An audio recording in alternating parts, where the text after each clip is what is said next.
Здравейте, приятели! Днес в този ролик аз искам да ви разкажа какво е много важно да използвате само летни пистолети, когато я жегате през лято. За сега ми знаем, че веки жега няма да има мраз, само слънце, топли дни и на автомивките трябва да се слагат летни пистолети. Защо трябва? Защото когато през зимата се слагат пистолети, които постоянно тикат през тях, ти тикат да не замръзват. А през лятото, когато сложим пистолетите летните, ти трябва да бъдат затворени, абсолютно затворени, да няма през тях никаква вода да не минва. Когато натисне клиента копчето да пауза или програма, водата не трябва да се пуща на пистолета, защото когато се пуща водата, пистолета може да изскочи от стойката и да удари колата. Това е много важно. На пистолетите може да се използва само комплект цял с летен режим.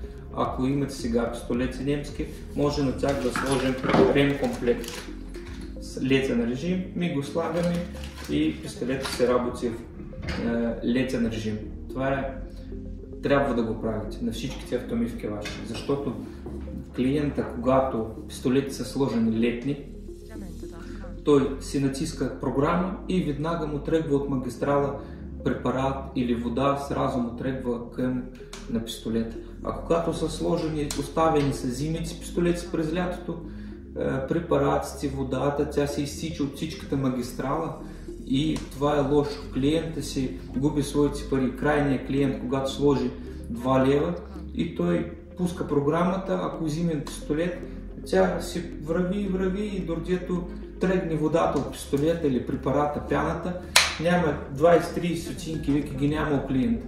И това е лошо за клиентите. Така клиентите не трябва да ги лъжите. Трябва да слагате през лятото летни пистолети. Клиента да натисне програма пяна и веднага у него тръгва пяна от пистолета. Това е правилно решение. Така трябва да го правите на ваши автомивки.